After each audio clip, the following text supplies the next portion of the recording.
Jinky Pacquiao, mistulang concert queen sa birthday party niya. Sa General Santos City, pinagdiwang ni Jinky ang kanyang 32nd birthday. Isang bonggang private affair na idinaos sa bar na pag-aari ng Mrs. ni Pacman. Kasi dati puro bahay. So ayoko yung puro sa bahay lang. Kasi mag-set up pa ako ng mga sound system, 'di ba? So dito na lang at least para malaman din ng ibang tao na may bar ako. Pwede nilang puntahan. Mga closest friends ko lang, sila Jake Hoson, mulang ibang artista. Kasi alam ko busy din sila eh. Siguro sa Manila na lang i-treat ko sila lang dinner ganun. Dahil siya ang birthday celebrant, naging espesyal ang solo moment ni Jinky sa stage. Isang back-to-back song na ikaw na ang concert queen, birthday girl! Siyempre pa, inintriga namin si Jinky tungkol sa regalong ibinigay sa kanya ng kanyang hobby. Yung gift ni Manny, yung material na bagay wala na ano. Kasi kahit hindi ko naman birthday, nagbibigay naman siya. Okay lang. Basta yung makasama namin siya sa bakasyon, yun na yung gift niya sa akin. Sa gitna ng maingay na kasiyahan, hindi naman nagpaawat sina Mr. and Mrs. Pacquiao sa pagpi-PDA. At dahil siya ang pinaka-importanting tao sa buhay ni Jinky, si Manny mismo ang nag-lead sa pagkanta ng Happy Birthday for the celebrant.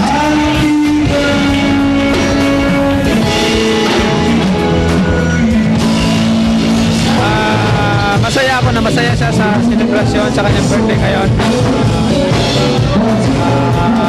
Maakin din sana huwag siya magsawa at huwag siyang magbago.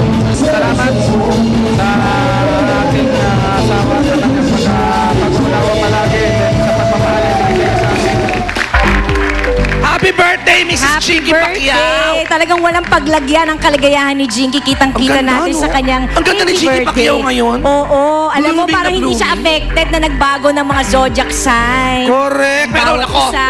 bago yan, dahil yaman din ang binanggit mo ang zodiac sign. Aba, hindi ko alam kung anong zodiac sign ito isang kababayan natin dahil maswerte ang kanyang kapalaran, ha? Ito po, mga kapuso, ha?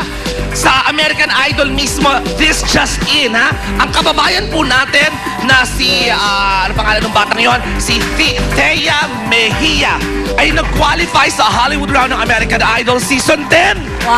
Nakaka-proud naman. Talented Abangan niyo yan. talaga. Oo.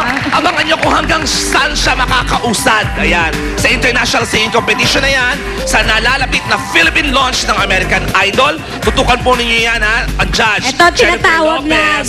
Hollywood, guys. Sina J-Lo. Correct. Si Steven Tyler ng Aerosmith. Yeah. Mga judges na bago yan, dalawang Ayan, yan. kitang-kita natin sa screen. Bongga talaga. Tama, American Idol this year.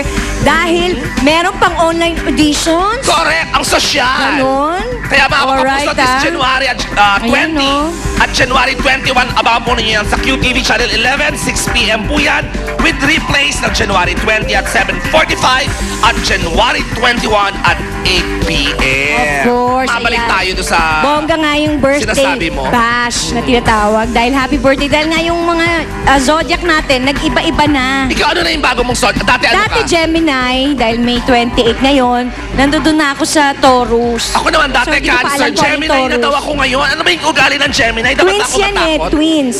Twins, parang So, ito, nagkap- twins. Parang ganyan. Ganon. Oo, okay. Wala ganon. Ayun pala yung twins I'm yung sure Gemini. gusto mo yan. Ay, parang... Ay, naku, madibdib pala ang mga taong Gemini. Truly, Oh, go. serious talaga. Pero po, ibang celebs, apektado rin naman sila. Kaya panoorin niyo po ang kanilang mga komento. Mga artista, apektado rin sa malawakang pagbabago ng zodiac signs. Matapos ibalita kamakailan ang pagdagdag ng isa pang zodiac sign na Ophiuchus na siya namang naging mitya ng pagbabago ng ating mga zodiac signs. Pero sa pag-aaral ng mga astronomer mula Minnesota Planetarium Society, mali na raw ang mga nakaugalian nating zodiac sign. Base kasi sa ulat, nagbago raw ang pwesto ng mga bituin dahil sa gravitational pull ng buwan sa daigdig at nausog na nga abot sa isang buwan ang zodiac. Pumutok sa mga social networking sites tulad ng Facebook at Twitter ang ilang mga violent reactions tungkol sa pagbabagong ito. Magyang ilang mga artista, aminado rin ikinagulat nila ang balitang magbabago na ang kanilang zodiac signs. May 3, Taurus ako dati. Paano yun? So, nag-iba yung traits lahat? Kasi ang mga Taurian mo, hard-headed. Actually, nabasa ko lang yung pagbabago ng mga zodiac signs sa Twitter. If ever maapektuhan, parang ayoko rin naman. Kasi apektado ako, kung tama ako, parang mga third week ng November hanggang December 17 or something. 14 ako. So, apektado ako if ever. Base kasi ako sa lahat naman ng bagay na naniniwala ako. So, sa mga zodiac sign, wala namang masamang maniwala, wala namang mawawala sa akin. Kinumpirma ng astronomy expert na si Jose Mendoza mula sa Pag-asa ang nasabing shift na ito. Normally, dumadaan talaga yung ating sun doon sa constellation ni Ophiuchus, panlabintatlong constellation. Pero hindi siya 30 days, 19 days lang siya. So dumadaan siya pagmula November 29, makapasin nyo, ito yung kanyang boundary, no? Makapasok na siya ng November 29 hanggang December 17. Kaya no, lumalabas na siya. Pagdating ng November 17, ando na siya, labas na sa taon. Ngunit ayon sa astrologer na si Robert Arandula, hindi raw nito dapat baguhin ang nakasanayan ng lahat. Ang astrology is something permanent and fixed and constant. So therefore, hindi nagbabago yan. And it has been permeated ever since na gano'n na siya. For me, we should stick on to what we have known. Ito pa rin yung genuine horoscope na dapat natin sundin. Hindi kayo dapat magkaroon ng reaction na, panic reaction. Well, stick on to what you believe. Kasi para sa akin, yung pa rin yun, hindi pa rin nagbabago. Ngunit para naman sa mga celebrities na hindi naniniwala sa zodiac signs, isa lamang itong pagbabagong maaaring palampasin.